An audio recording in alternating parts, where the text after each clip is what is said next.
Greetings, this is Sam Diego, and I'd like to welcome you to my channel, Poker Lessons for Losers. I want to say from the outset that I'm not an expert at poker. I had been a loser for a long time, and I do not yet consider myself a winner. And the reason why I haven't been doing well at poker is I discovered that it's a game that requires a lot of work. You need to study, you need to read books, you need to watch training videos. Hopefully at some point you can get yourself a coach. You're never going to show a profit until you get very serious and really get into it, including by the way, the math. And that's something else. My mind, for some reason, numbers just don't function inside my brain. So with my lack of attention, by the way, I have this condition called poker attention deficit disorder. I call it PADD. But at the same time, I enjoy the game. What I do most of the time is I'm playing online. In my computer, I've got two monitors, and I usually have a poker game on one monitor while I'm doing something else on the other monitor, either working or watching videos or whatever. And in the process of playing like that, I've developed a kind of a system, I suppose you could call it, that I'm doing something that the experts will tell you do not do, and that is do not play like a robot. But I do, and it's fun, especially when I win, which is becoming a little more frequent. And so what I decided to do was to make notes to myself, I said, I got to write this stuff down so that I can remember to do those things that I've discovered that work for me.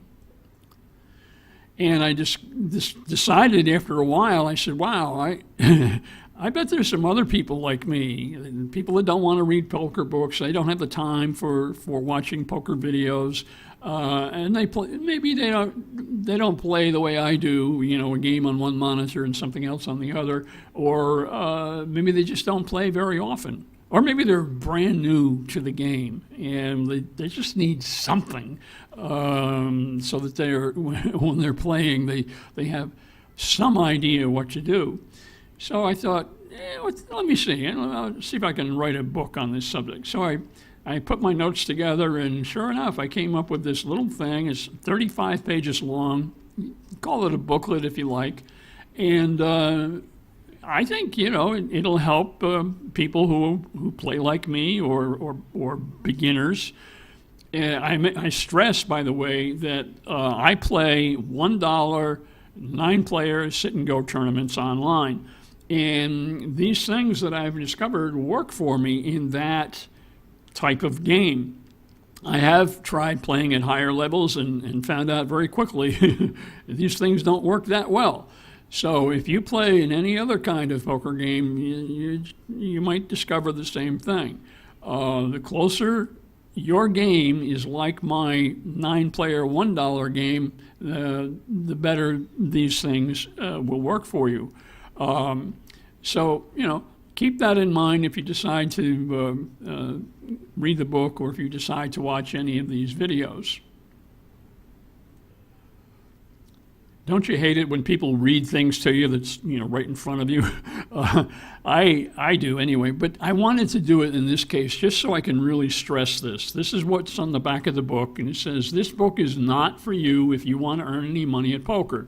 To do so requires as much time and effort in studying the game as it does to earn an associate's degree in lepidopterology. That's the study of butterflies, by the way. And so I wanted to stress that point, that if you want to get good at poker, it requires work. If, on the other hand, you're like me, this book is for you. If you love to play poker for fun, but hate to lose as much as you hate to study.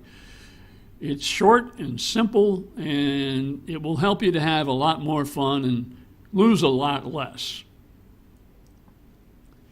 This is a graph of the last 21 days of my playing, and as you can see from the beginning to the end, there is a slight incline. If you know what your graph looks like, and you are on an incline, if your graph shows that you're actually doing better than breaking even, stop watching this video. Whatever you do, don't read my book. I don't want to spoil things for you.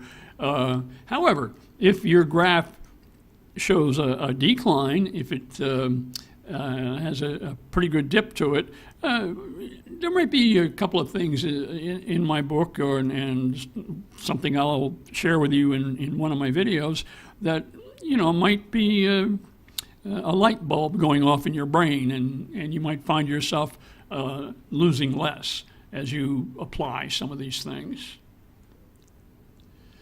As a preview, I thought I'd show you this TLDR list. Too long, didn't read. If you don't want to read the book, if you don't want to watch the videos, here you go. This is actually most of what I've put in the book, and probably will review in the videos. So let me just go through this quickly with you, and then you can decide from there if you want to listen to me any further, or if you want to order the book, which is available from Amazon, by the way, in case I forget to put the link in. Never, never, never call just to see what happens. And I see this all the time, by the way, in the games I play, that my opponents are calling the big blind. Don't do that. It's such a waste of chips. The reason for not calling, the other option is to fold, okay? You can fold, it's allowed, or raise, either fold or raise. And the reason why you want to raise is you want to reduce the number of your opponents. By calling, you're sweetening the pot to make it more attractive for other players to stay in. And raising not only reduces the number of your opponents, but based on how they react to your raise, it'll give you some information as to how strong or weak they may be. And this is done, as I say, without paying too much attention to the game, by the way. Just don't call the big blind.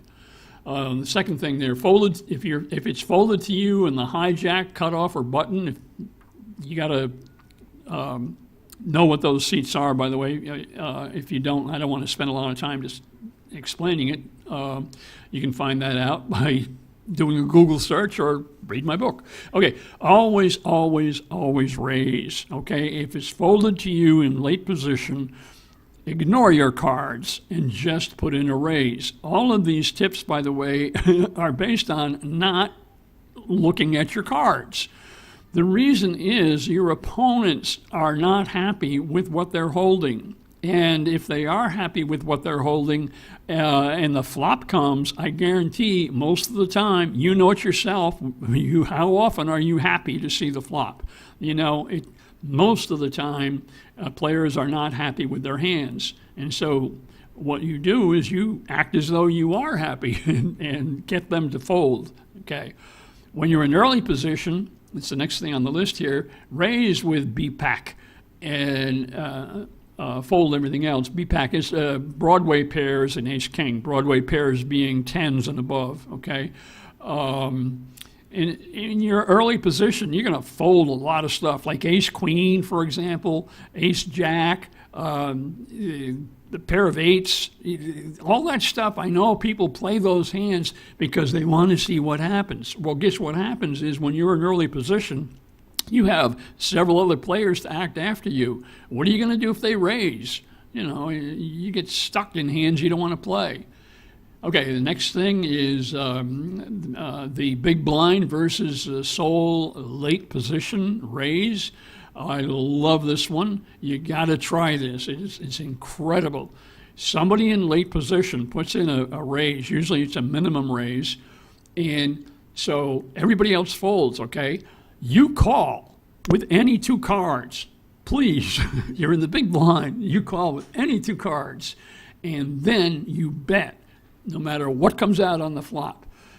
It's amazing how often your opponent folds. It's absolutely amazing. Now, I'm sure this doesn't work in higher stakes games, and probably doesn't work in lower stakes games either, because in lower stakes, players don't know how to fold. So you get yourself into trouble. But in the $1 games, it's fantastic how often this happens. The next thing on the list, the big blind versus the small blind check. If the small blind checks, and you're in the big blind, if the small blind checks, just put in a minimum raise. It's amazing how often they fold. If you're in the small blind versus a non-raised multi-way pot, okay, nobody has raised, it's gone around, you got 3 or 4 or 5 players in the hand, and nobody's raised, and you're holding a B-pack, Broadway pairs or ace-king, go ahead and put in a raise. But if you've got anything else, just call the big blind, and then we move on to the next thing. Okay, the small blind versus a raise. There again, this B-pack, Broadway pairs or ace-king, 3-bet with that, meaning you re-raise the raiser. And if you don't have a B-pack, fold everything else. No matter how pretty you think ace-queen looks, you got to fold. Okay. If you're playing the small blind versus the big blind, by the way, I'm reading this list, but you're going to see me doing this stuff in the videos. It's really funny to see this stuff work. So if you're in the small blind versus the big blind, go ahead and raise with your B-pack. Call with everything else. Okay, 7 deuce offsuit, who cares? Any 2 cards. And then, if the big blind checks, you're going to bet any flop. It is amazing how often the big blind will fold. And next is never chase straights and flushes. That's it, period. There's nothing more to say. If you have the possibility of a straight or a flush on the flop, okay, and somebody else bets before it gets to you, do not stay in the hand. Believe me, you'll be glad you fold. Okay.